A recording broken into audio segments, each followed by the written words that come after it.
Hello everyone, welcome to my another video.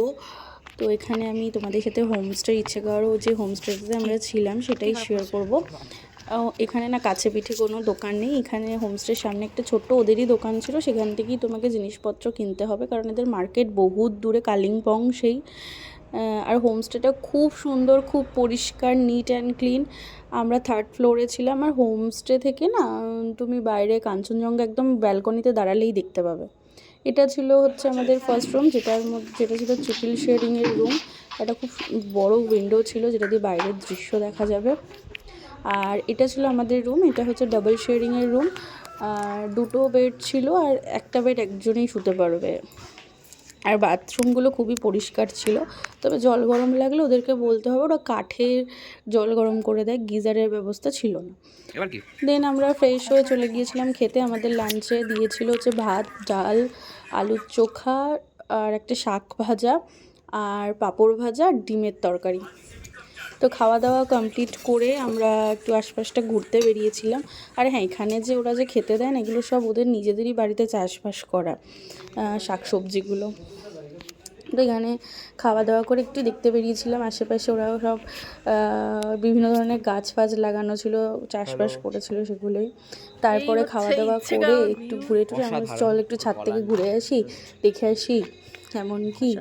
তো গিয়ে এই হচ্ছে মানে ছাদ থেকে, মানে হোমস্টের ছাদটা থেকে এই যে গ্রামটাকে আমি তোমাদেরকে দেখিয়েছি, এইটুকুনি জাস্ট, এটাই হচ্ছে ইচ্ছেগাঁও। এই কটা বাড়ি, 200-300টা লোক, আর এর বেশি এখানে কিচ্ছু নেই। কিন্তু এর প্রাকৃতিক সৌন্দর্যটা এতটাই ভালো, তুমি বাইরে চেয়ার নিয়ে বসে থাকলেই মন আপনি ভালো হয়ে যাবে, মানে মনে হবে দেখেই যাই। কিচ্ছু যে বোরিং ফিল, এটা তো আমার আসেনি ওখানে গিয়ে। বাইরে বসে বসেই সময় কেটে যাবে, এরকম একটা ব্যাপার। একটাই ব্যাড লাক যে আমরা কাঞ্চনজঙ্ঘা এখনো অবধি দেখতে পাইনি, কারণ এই কুয়াশার জন্য। মানে এখানে গেলে তোমাদের মন এমনি ভালো হয়ে যাবে, মানে এত শান্ত একটা পরিবেশ, মানে খুবই ভালো। রিফ্রেশমেন্টের জন্য তো একটা খুব সুন্দর জায়গা। তারপর আমরা রেস্ট ফেস্ট নিতে চলে গিয়েছিলাম। একটু রেস্ট ফেস্ট নিয়েই দেখি সন্ধে হয়ে গেছে।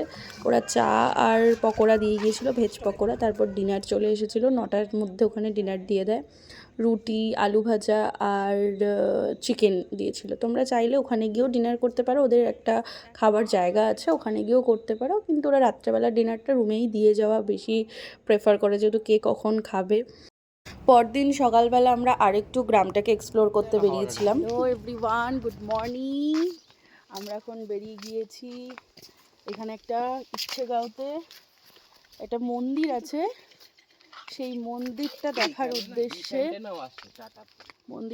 উদ্দেশ্যে তো চলো তোমাদের সাথে শেয়ার করি। তো এই গ্রামটা ছোট্ট, হয়তো হার্ডলি 200-300 জন লোকের গ্রাম, তো এত সুন্দর। তো তোমাদের কিছু ভিউজ শেয়ার করি। পরে জানতে পারলাম মন্দিরটা অ্যাকচুয়ালি ওই পাড়ায় যেরকম মন্দির হয় না আমাদের এখানে, ওখানে ঠিক সেরকমই একটা মন্দির। ওরা নিজেরা একটা বানিয়েছে আর কি, বলছিল মা কালীর মন্দির। তারপরে আমার তো ওখানে গিয়ে কিছু ফ্রেন্ডস হয়েছিল, তার মধ্যে হচ্ছে গ্রামে ঘুরতে ঘুরতে এর সাথে আলাপ হয়। এর নাম রকি, খুব মিষ্টি একটা বাচ্চা। মানে এরা আমাকে এতভাবে অ্যাট্রাক্ট করে, আর এদের সাথে আলাপ করে এত শান্তি লাগে, মানুষের সাথে কথা বলে অত শান্তি লাগে না। ওখানে আমরা একটা দিন ছিলাম ইচ্ছেগাঁওতে। তো ওখানে থেকে এটুকুনি বলতে পারি, ওইখানের মানুষগুলোর সাথে কথা বলে, ওনারা খুব ভালো মানুষ, সবাইকে আপন করে নিতে জানে। তোমার ওখানে গিয়ে ফিল হবে না যে তোমরা আলাদা জায়গাতে এসছো, এরকম একটা ব্যাপার। আর হোমস্টেটাও খুব ভালো ছিল, ওদের সার্ভিস খুব ভালো ছিল, খাবার দাবার কোয়ালিটি ভালো ছিল, পরিষ্কার পরিচ্ছন্ন ছিল। তো আর প্রকৃতির যে সৌন্দর্য, ওখান থেকে রুম থেকে কাঞ্চনজঙ্ঘা দেখা, তারপর চারিদিকের যে সৌন্দর্য, একটা নিস্তব্ধ পরিবেশ আলাদাই শান্তি দেবে। একবার পারলে ঘুরে আসতে পারো।